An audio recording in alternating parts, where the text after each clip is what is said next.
Hello, students. Yes, ma'am. We can. Yes, Can you ma'am. see? Can you see the Ma'am. slides? Yes, ma'am. Yes, ma'am.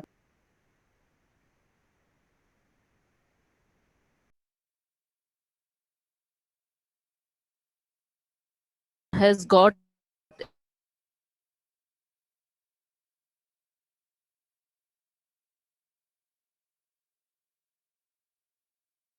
protein with the four subunits. Have got the four polypeptide chains that are linked together, and that heme has got the function to transport the important gases, that is oxygen, carbon dioxide,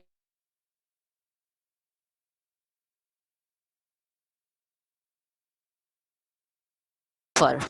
So let's start with synthesis first. The heme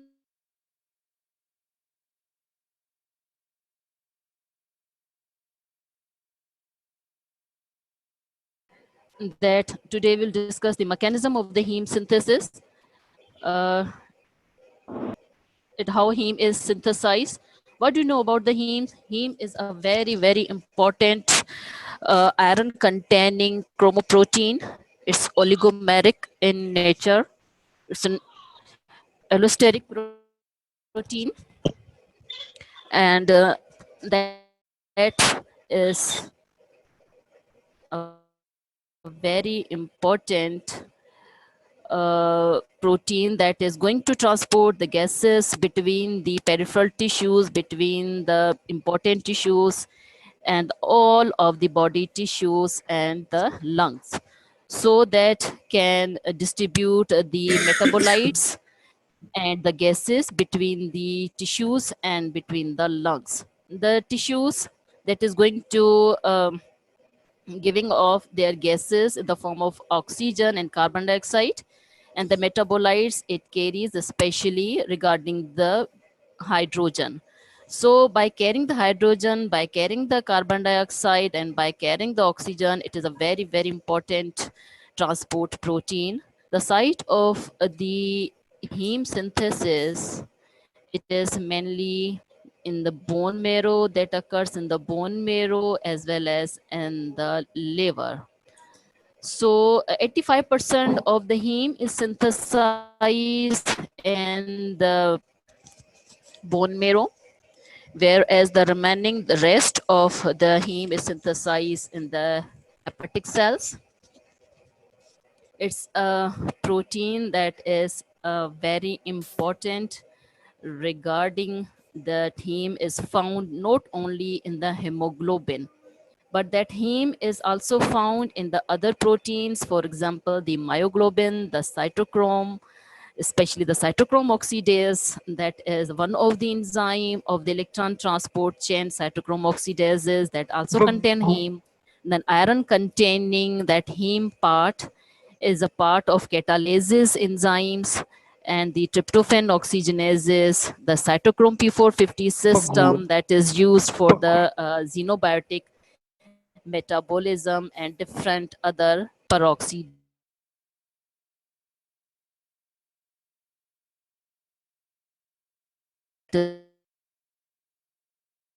is found in the different enzymes, that is the, for example, the catalases, oxygenases, peroxidases, and cytochrome oxidases. So heme is a very important compound.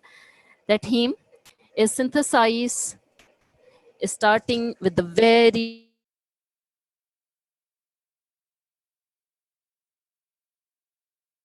glycine. You know that glycine is the simplest amino acid that has the two hydrogen at the two sides of the chiral carbon, alpha carbon. That is the glycine cannot make the optical isomers. So the glycine is containing with the succinyl CoA, with the help of glycine and succinyl CoA condensation, the two simplest precursors that are required for the synthesis of heme. This synthesis of the heme requires the total number of the enzymes, that are 8. The 4 enzymes are mitochondrial, whereas rest of the 4 enzymes are cytosolic. The 4 enzymes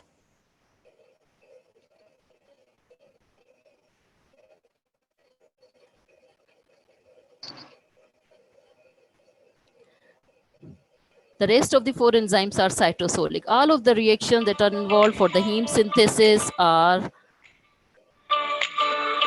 these are all irreversible reactions. So starting the heme synthesis with the two simple precursors, please.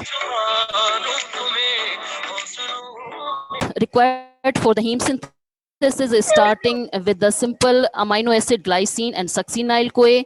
As you know, succinyl CoA is 4-carbon containing intermediate of the TCA cycle. Not only TCA cycle is going to make succinyl CoA, along with the TCA cycle, succinyl CoA is also synthesized from other amino acids, like it is synthesized from threonine. It can be synthesized from valine, isoleucine, valine, isoleucine, threonine, and methionine as well. So this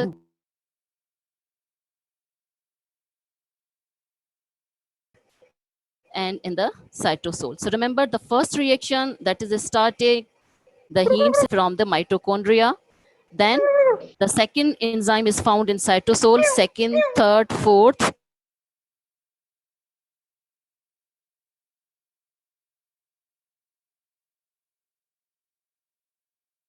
The rate limiting enzyme is mitochondrial, and the last three reactions, the last three enzymes are the mitochondria. So the subsites for the heme synthesis in the erythroid cells and in the hepatocytes, these are mitochondrial, and in the cytosol.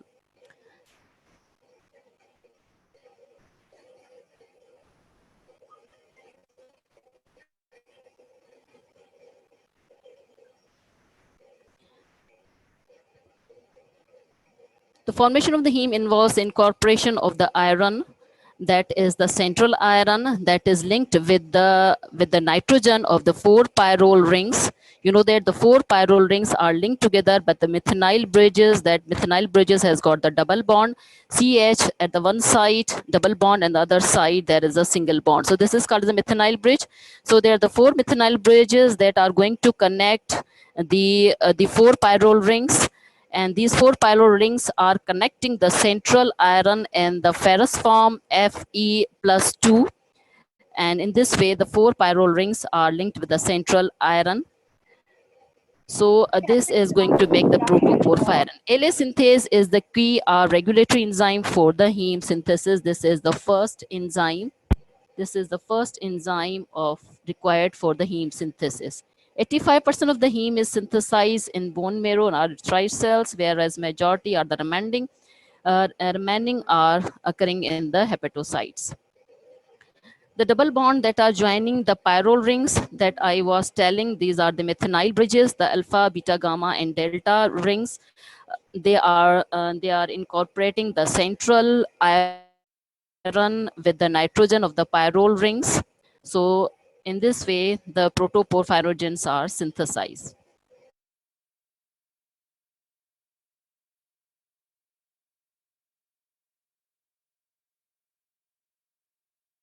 With the condensation of the simplest amino acid called as glycine and succinyl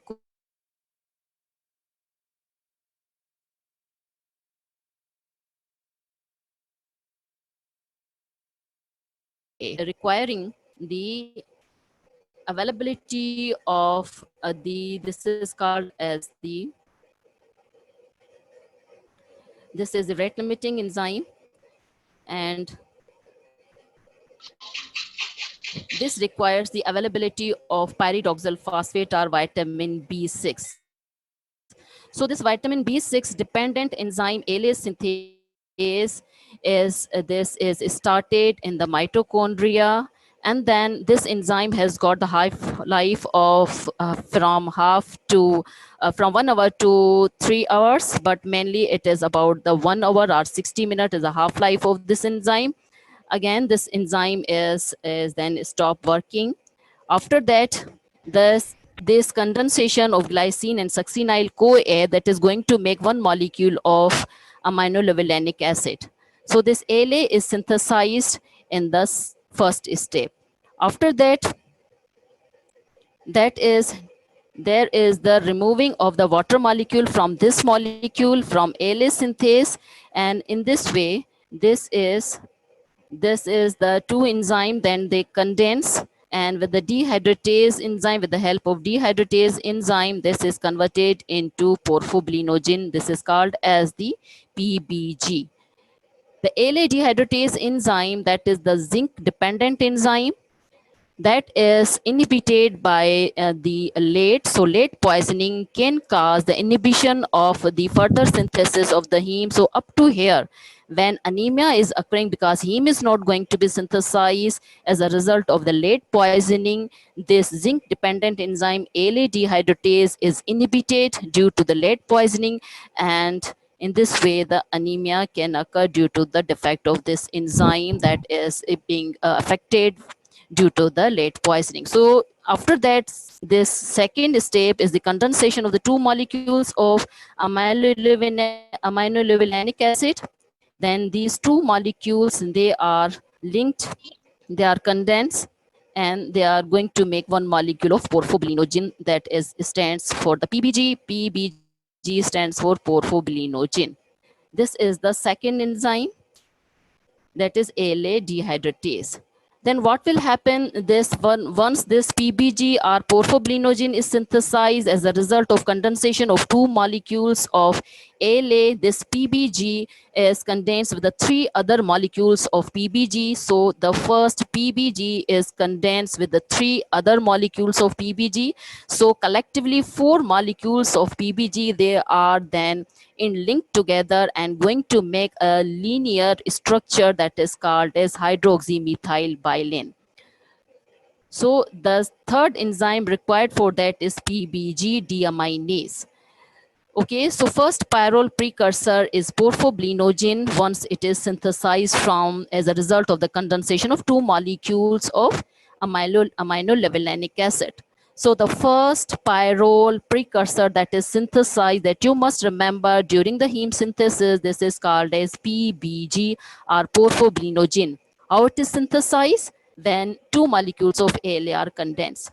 After that, the four molecules of porphoblinogen, with the help of deaminase enzyme, they are converted into hydroxymethylbilane. This hydroxymethylbilane has got the linear structure that is called as a linear tetrapyrrole. So the first linear tetrapyrrole molecule synthesized during the heme synthesis, it is called as hydroxymethylbilane.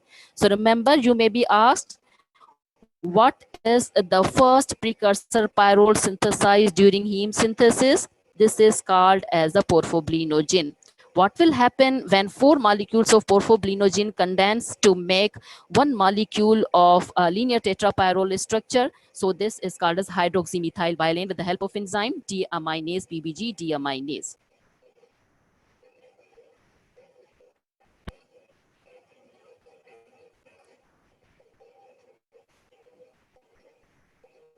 So this is the hydroxymethylbilane. Now, how many enzymes are there? ALA synthase, then second is ALA dehydratase, then there is a PBG deaminase, where there is the deamination of the porphoblinogen hydroxymethylbilane linear structure, linear tetrapyrrole molecule. It is then cyclized and converted into uroporphoblinogen 3.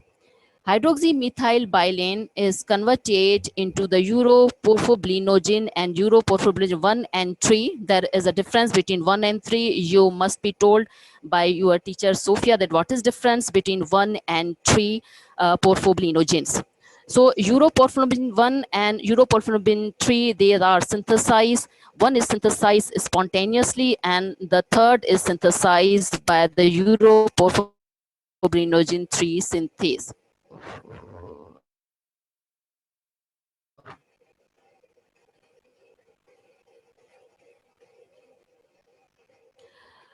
After that, this uroporphoblinogen 3 is converted into coproporphoblinogen 3 with the help of decarboxylase enzyme, uroporphoblinogen decarboxylase.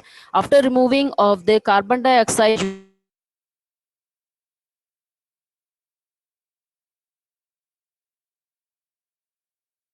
one uroporphoblinogen, second coproporphoblinogen, and third is protoporphoblinogen.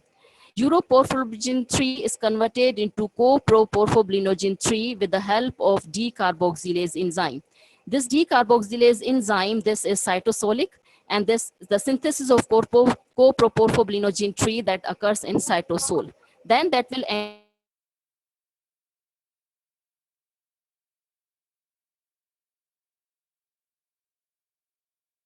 into protoporphoblinogen 3 oxidase. After the oxidation, this coproporphoblinogen 3 is converted into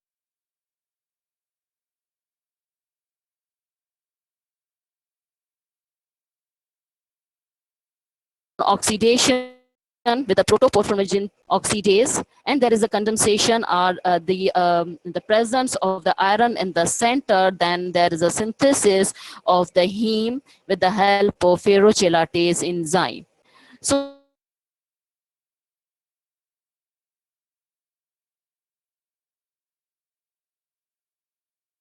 this coproporphoblinogen 3 converted into protoporphyrin 3R9. After that, there is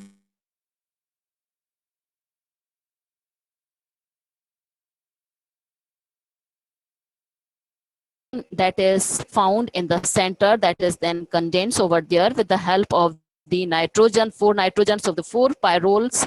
They are with the linked with the central iron in the ferrous form. With the help of ferrochelatase, it is converted into heme.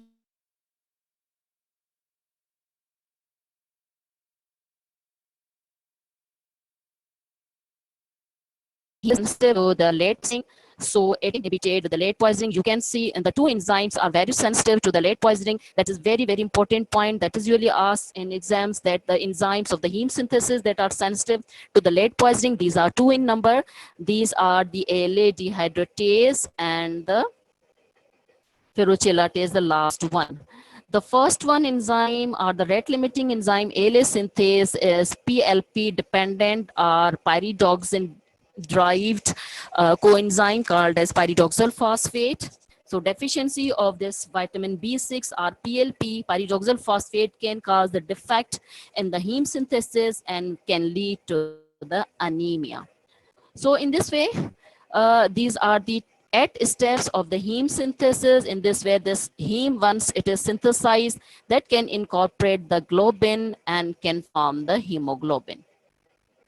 So you can see succinyl-CoA, when condensed with the combines with the glycine, it is converted into one molecule of gamma aminolevulanic acid or aminolevulanic acid ALA. Then 2 molecules of ALA condense and will form the porphoblinogen. This porphoblinogen, either it is the uroporphoblinogen, and then first uroporphoblinogen is synthesized, then coproporphoblinogen, and then finally protoporphoblinogen. Protoporphoblinogen. So in this way, the uro, copro, and proto, these are finally converted into protoporphyrin 9. Then this protoporphyrin 9 R3, with the help of ferrochelatase enzyme, over here, the iron is incorporated and converted into heme. So remember, the first, this is a very important flow chart that is showing you so many BCQs, that the rate limiting enzyme that is dependent, and 2 molecules, and then 4 molecules, the first pyrrole precursor, the 4 molecules condensation of the porphoblinogen, then the first linear tetrapyrrole structure that is synthesized is hydroxymethylbilane, then its conversion into uroporphoblinogen, then its conversion into coproporphoblinogen, then into protoporphoblinogen, and then into protoporphyrin, and then the heme is synthesized finally. So the lead poisoning, and that is inhibiting the heme synthesis, that is a very important point that is usually asked in viva, that can cause the microcytic anemia that block the erythropoiesis. So in this way, heme synthesis is blocked due to the lead poisoning, so can cause the microcytic anemia. So it can inhibit the 2 steps. Number 1 is ALA dehydratase, the second enzyme of the heme synthesis, ALA dehydratase, and the last one, ferrochelatase. The symptoms of the lead toxicity, they are different. gastrointestinal if, signs and symptoms are there, some neurological effects are also there, can lead to anemia. If you have any question, you are free to ask. So this is the end